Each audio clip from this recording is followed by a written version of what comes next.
Yes. Share किया हूँ आपका। आज इन्फ्लेशन पे डिस्कस करेंगे, ठीक है।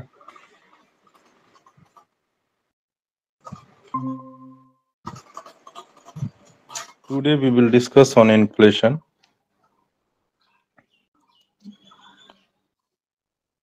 Is it visible? My screen is visible? Yes sir. Okay. आज हम लोग इन्फ्लेशन पे डिस्कस करेंगे। इन्फ्लेशन को हिंदी में महंगाई बोलते हैं, ठीक है। और सबको बोलिए जुड़ने के लिए। ये दो ही लोग हैं। We will wait. We will start in 2 minutes. We will wait 2 more minutes. जागृति, शिवम, आनंद, तीन ही लोग हैं।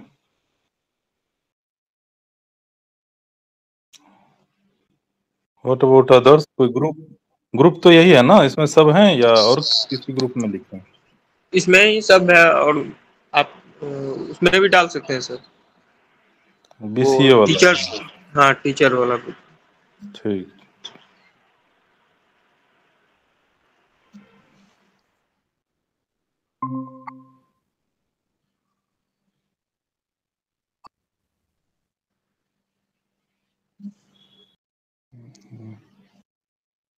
और कौन सा ग्रुप है? बीसीए पार्ट 2, DP2, इसमें डालना होगा।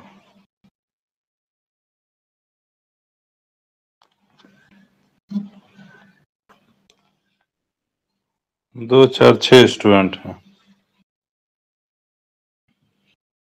और लोग जुड़ रहे हैं? What about others? चलिए हम लोग स्टार्ट करते हैं, बाकी देखेंगे। कोई लैपटॉप से है क्या? जो मैं ही खोल देता हूँ, कोई बात नहीं। चलिए 5 1 6 स्टूडेंट हैं। So today we will discuss about inflation. देखिए, इन्फ्लेशन का मतलब है, इट इज बेसिकली इन्फ्लेशन जो इंडिया में है, that is based on WPI, wholesale price index. Normal भाषा में समझिए, inflation is nothing but price change and that is called महंगाई इन हिंदी, ओके। तो basically inflation and unemployment are the two most talked about words in the contemporary society. These two are big problems and plague all the economies.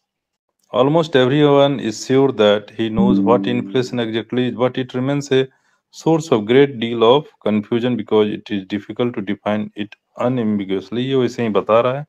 पहली बात आपसे पूछेगा what is inflation, तो लिखना है inflation is defined in terms of price index, in terms of wholesale price index, change in wholesale price index. Inflation exists when money supply exceeds available goods and services, or inflation is attributed to budget deficit financing. A deficit budget may be financed by the additional money creation. So basically ये सब तो language लिखा हुआ है, but आप ये समझिए इस तरह से, इन्फ्लेशन क्या है? इन्फ्लेशन कब होता है? जब मार्केट में मनी सप्लाई, पैसा ज्यादा आ जाता है तो इन्फ्लेशन एग्जिस्ट करता है, और उसके बाद डिमांड सप्लाई के कारण भी इन्फ्लेशन होता है।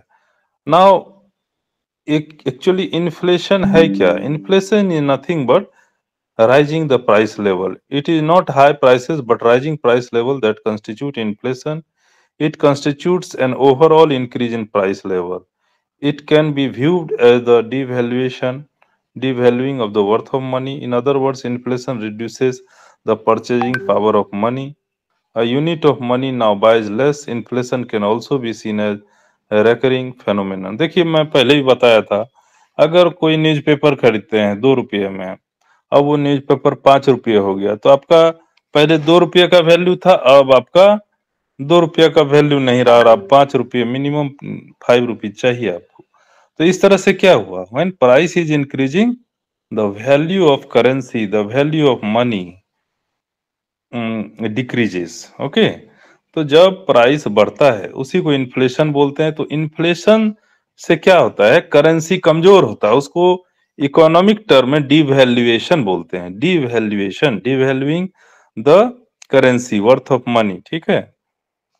व्हाइल में Mohit Karn, while measuring inflation, किसी ने शेयर किया क्या? शिवम, चलिए ठीक है। हाँ शिवम, आप शेयर किए हैं, बहुत अच्छा काम किए हैं आप। क्योंकि मैं शेयर कर रहा था तो मुझे वो डॉक्यूमेंट से देख के बताना। अभी मुझे पता चल रहा है कि जो मोबाइल से शेयर करने पे होता है क्या है कि आप देख नहीं सकते हैं, खाली वो डॉक्यूमेंट देखना पड़ता है, छोटा स्क्रीन होता है। तो मीनिंग ऑफ इन्फ्लेशन का ये सारा डिफिनेशन है, लेकिन आप नॉर्मल भाषा में समझिए। Inflation is defined as increase in price.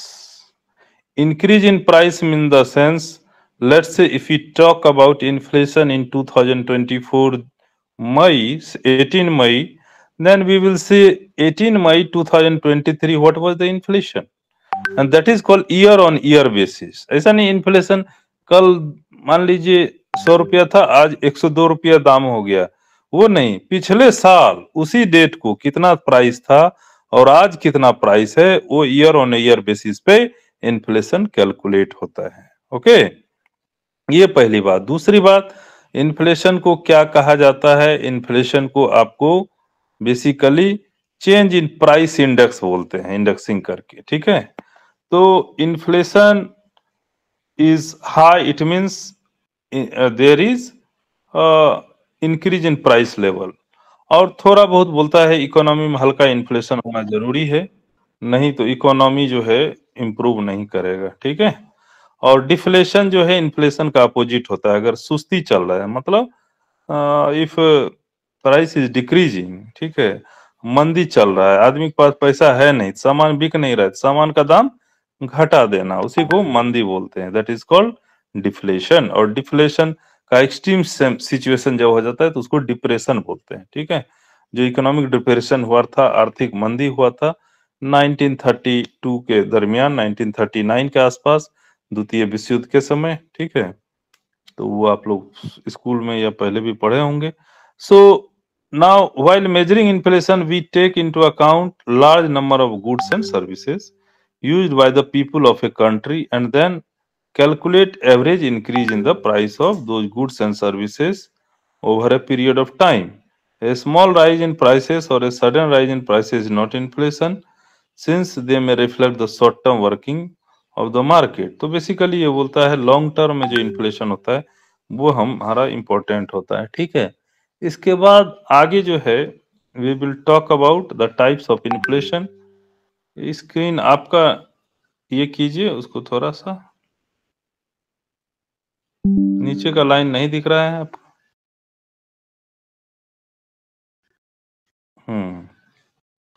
It is to be pointed out here the inflation is a state of disequilibrium when there occurs a sustained rise in price level.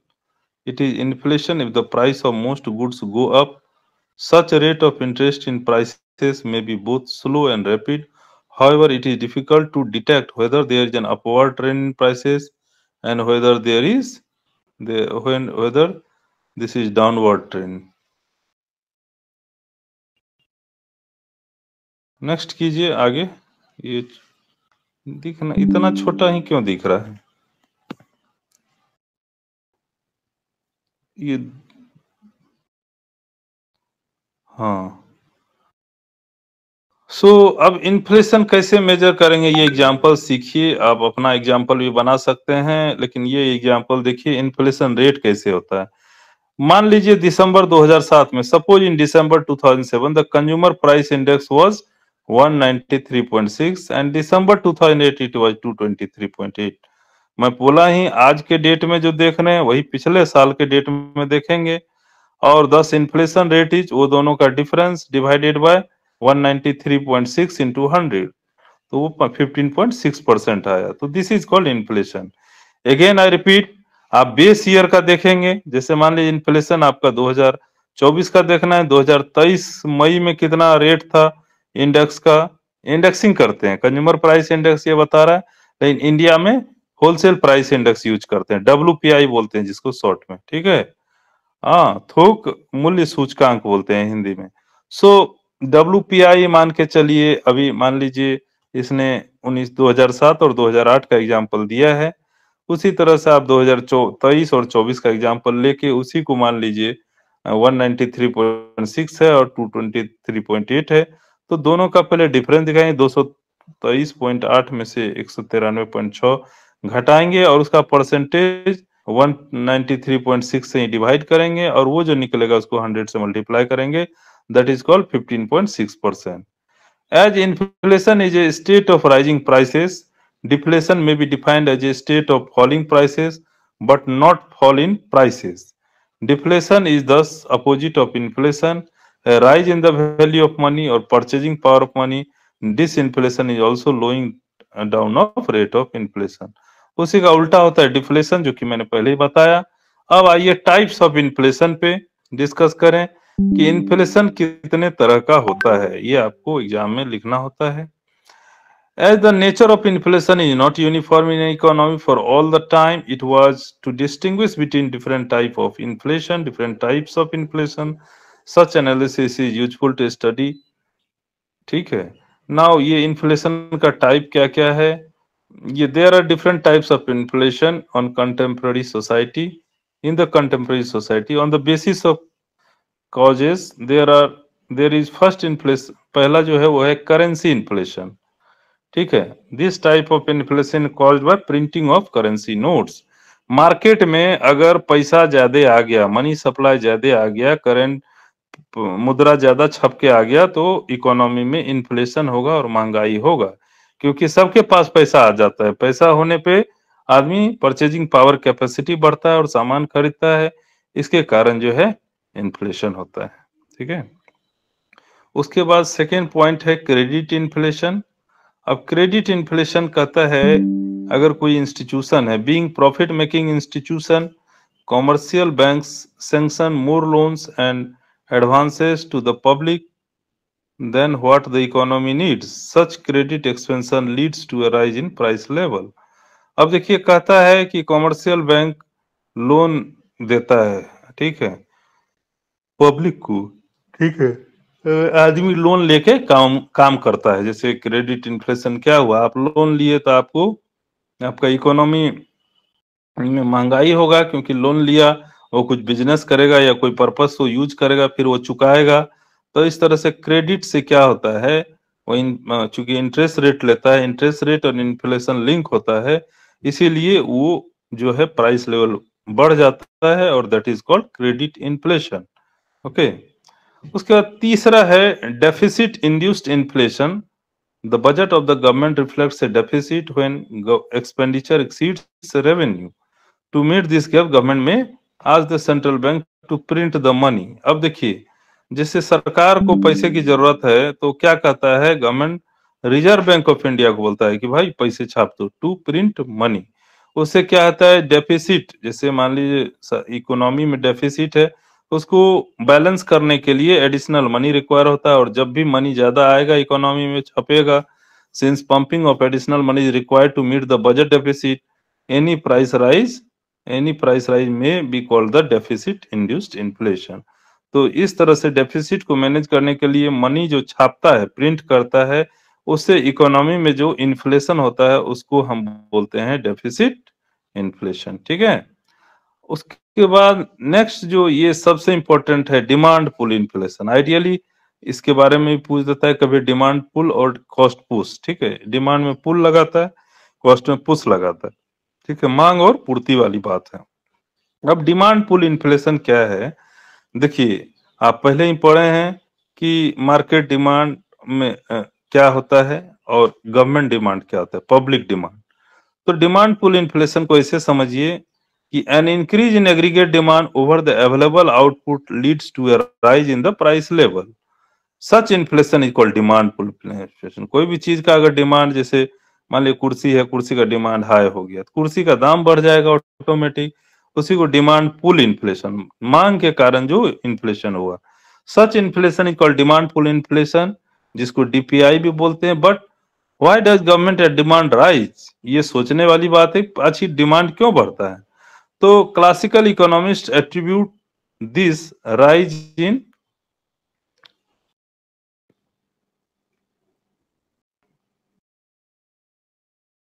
दिख रहा है आपको हमारा screen की, हाँ.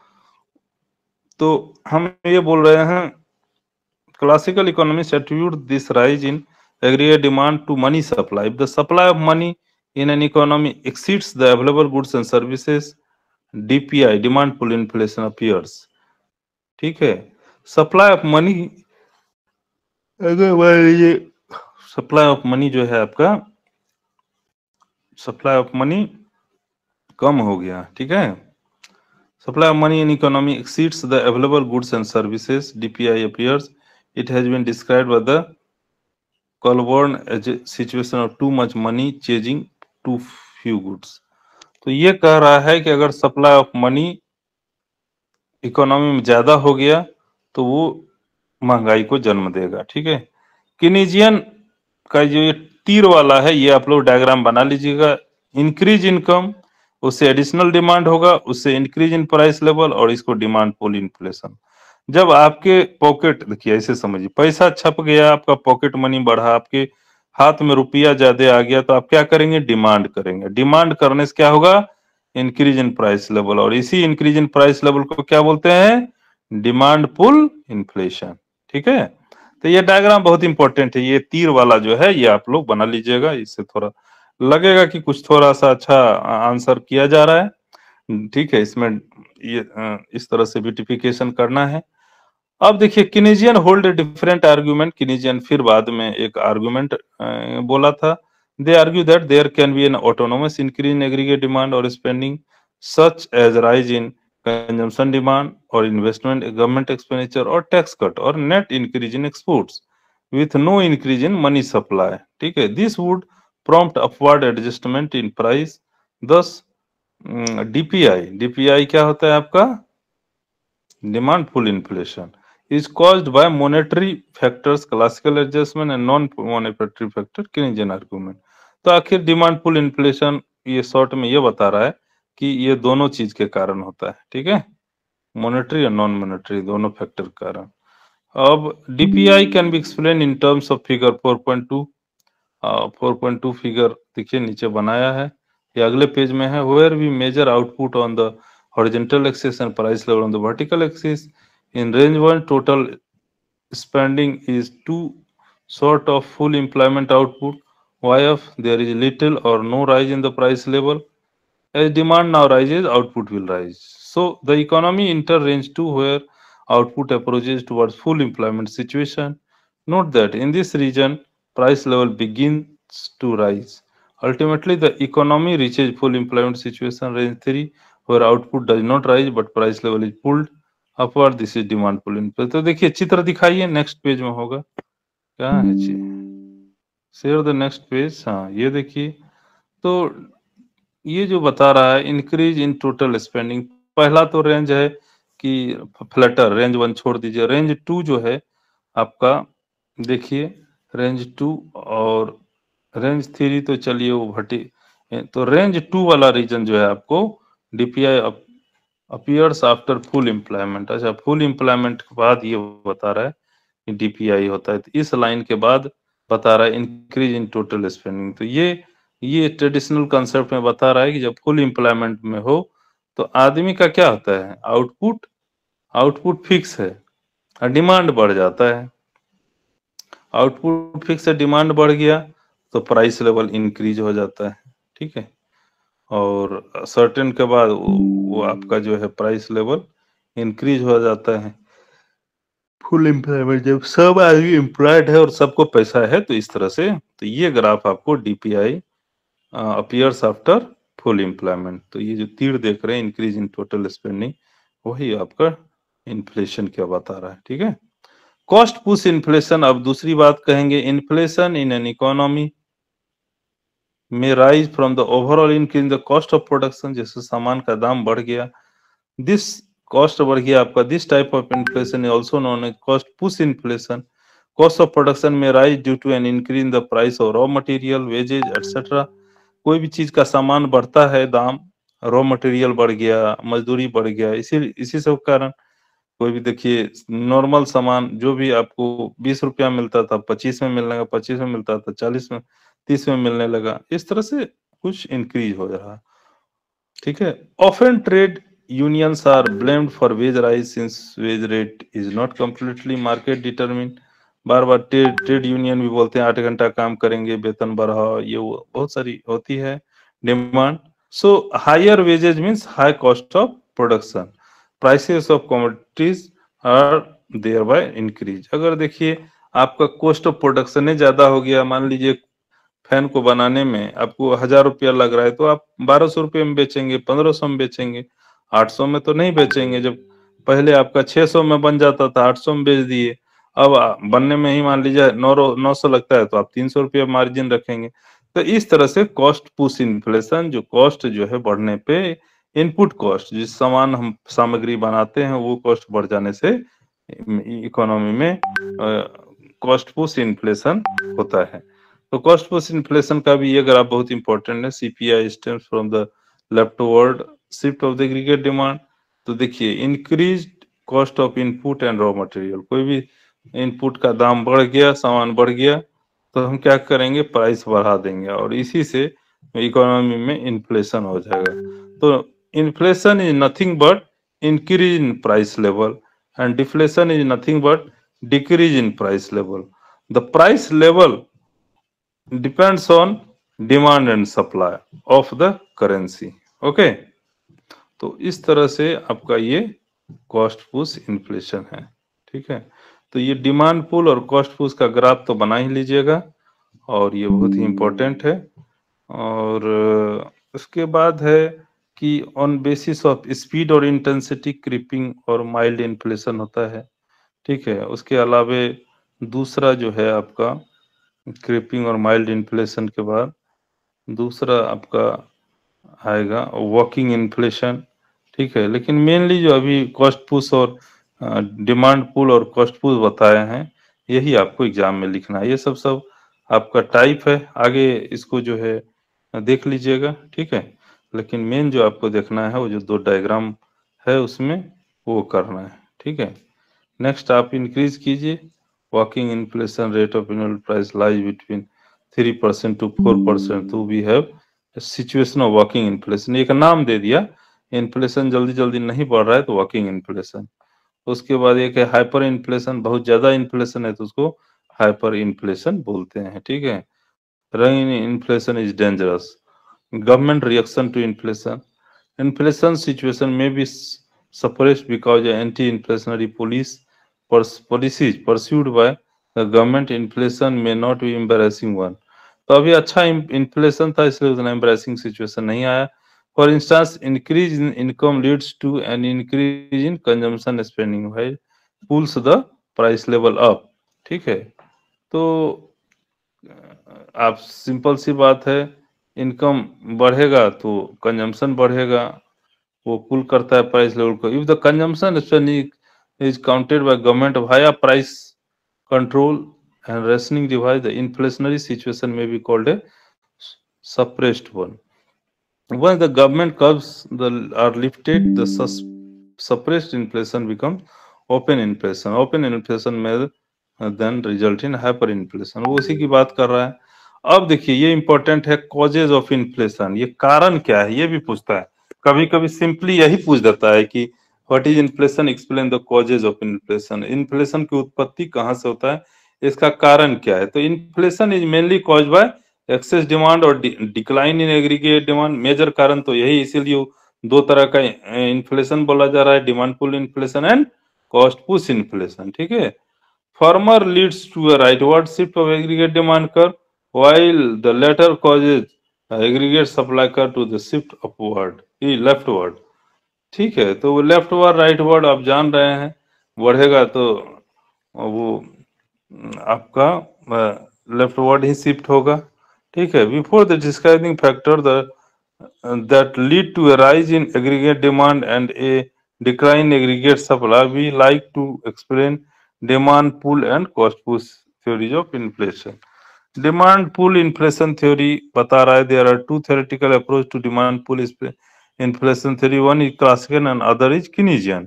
According classical economist monetarist, inflation is caused by increase in money supply which leads to a rightward shift in negative sloping aggregate demand curve given a situation of full employment। Classical maintained that a change in money brings about an equiproportionate change in price level. This is why monetarists argue the inflation is always and everywhere.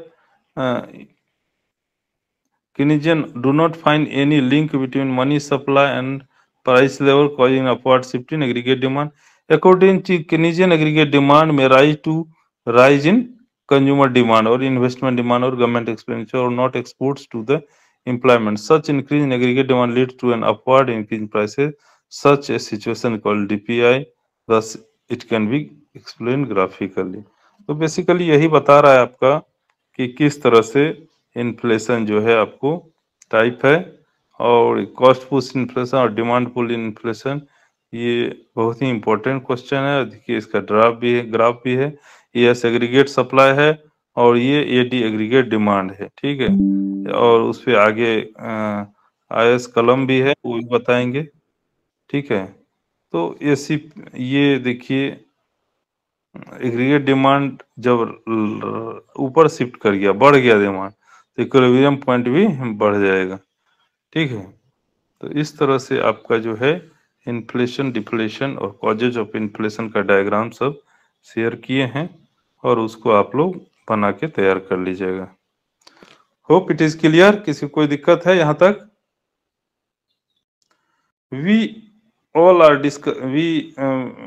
we are in class 12 economics subsidiary, and in this paper I have suggested some questions which are necessary, and so math needs practice. Okay, so every day do practice at least 2 hours, then you will understand math carefully.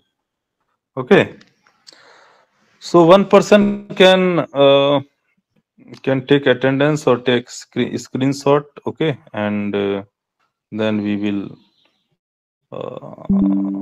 discuss more. Okay, so inflation और deflation इसी का opposite होता है। Diagram बना लीजिएगा। आपके पास जो भी बुक होगा उससे तैयार कर लीजिएगा। ये बहुत ही इंपॉर्टेंट क्वेश्चन है, हर बार आता है। कभी इन्फ्लेशन आएगा, कभी डिफ्लेशन आएगा, कभी कॉजेज ऑफ इन्फ्लेशन आएगा, ठीक है। Okay, so with this word, I am closing my session now, and one person can send the attendance. Okay. Thank you, sir. Attendance has been taken. Okay. So fine, we will meet in next week on Friday. Okay.